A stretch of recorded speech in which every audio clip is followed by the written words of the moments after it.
How to chop a sample using Recycle 2.0. First things first, if you have something that you want to chop and it's in an MP3 format, you have to convert it into either a WAV file or an AIFF file. You cannot import MP3s into Recycle. Now, okay, what we have here is a simple loop that I dug up in the crates.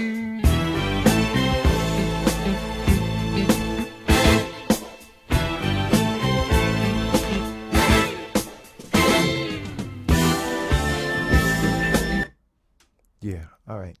Now, once you have your sample imported into Recycle, me personally, I never use this sensitivity thing up here that, we use it and you let Recycle put the chop points themselves. I never use that. I always do them manually, and that's what I suggest you do. Over here, you have this pointer tool. You have the erase tool, mute tool, actually, lock tool, pen tool. When you draw your own chop points, you use the pen tool. You click on the pen tool, right?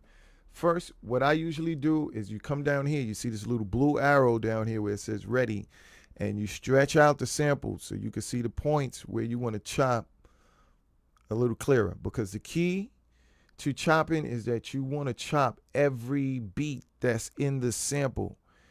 Meaning sometimes you're going to end up with 30 or 40 different chops, but Recycle, you can do that very quickly and very easy. And once you have all of those pieces, and gives you more flexibility, and you can come up with something real freaky with the loop. Okay, so as you can see here, the first thing you do is you just put your chop points where you can see the wave. You can see that, and then it's almost like a bridge where from here on out, basically every piece is going to be the same length. See the length between the three pieces I have so far? And I can see that it's going to be a chop here. We're not even listening right now. Because right now, as far as we can see across the screen, we're going to put the chop. See, I know there's something in there right there. And then let's put one here and then one here. And then maybe something here. Like I said, it may seem kind of tedious, but that's how you can get real raw when you start programming these sounds. The more pieces you have, you can really flip the sample. Now, as far as we can see, we go back to the pointer tool here. Now, as far as we can see, then you go and we start listening to the sounds and adjusting them. Okay, that's how I want to bring it back a little bit.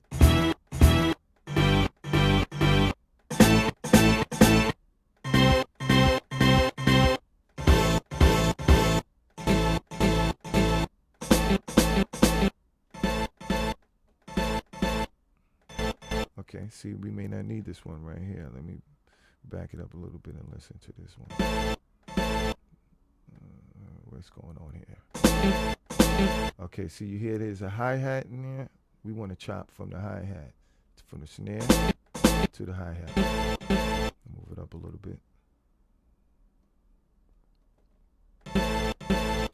Still a little bit of air in front of that hi-hat.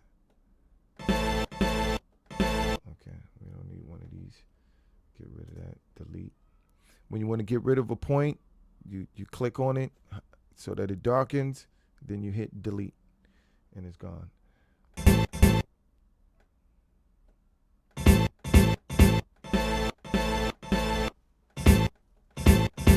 Okay.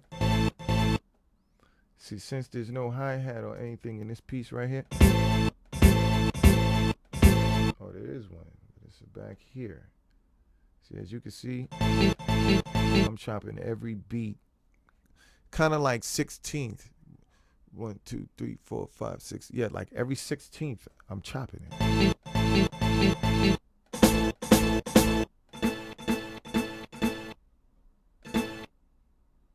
Let me hear how it sounds without that chop. Yeah, we need a chop right there. Pencil.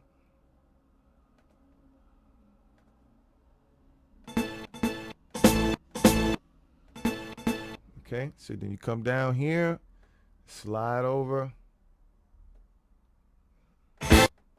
start all over again. All right. And when I'm done chopping this, we're going to open up Reason and we're going to start programming. And then you'll really get an idea of the things you can do with these pieces. Is endless. You know, so like no two people are going to, may have the same pieces, but no two people are going to program it the same way.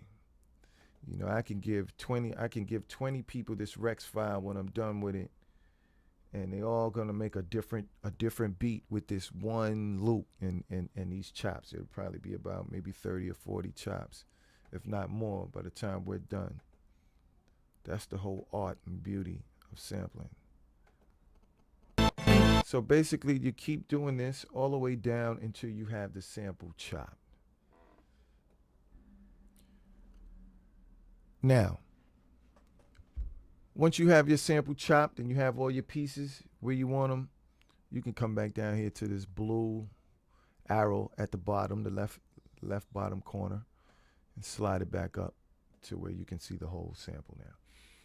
Now, this is the thing with Recycle that makes Recycle hot. That's why I like it so much. You see up here where it says bars.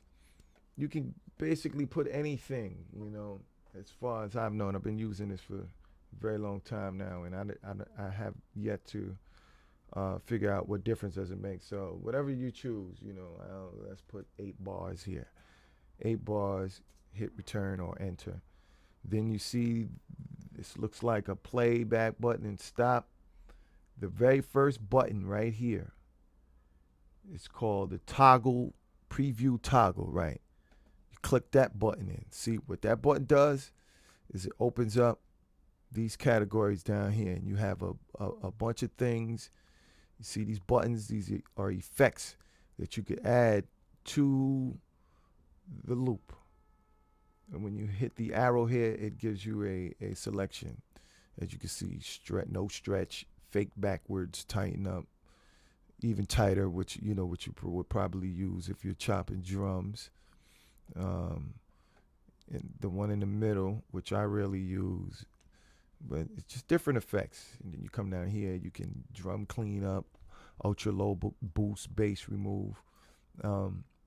So let's turn the preview toggle off for a second so you can hear what it does. You hear that piece there? Now listen to it with the preview toggle on. See, you hear that little decay on the end? I used to chop with MPCs, and that always used to be a problem I used to try to solve in the mix by adding reverb to it, so to have that little tail, that little decay on the tail end. Recycle does that, and you can control it up here where it says stretch. You can make it longer. See if I turn it all the way up to 100. See? And longer the sample, the more it's gonna decay or delay, so to speak. Right. See? Then you can come here, put an ultra low boost on it. I like to do it.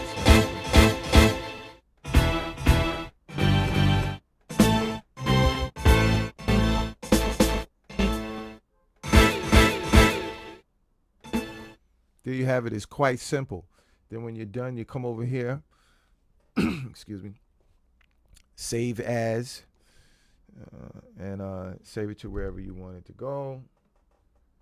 Hit save, and you're good to go.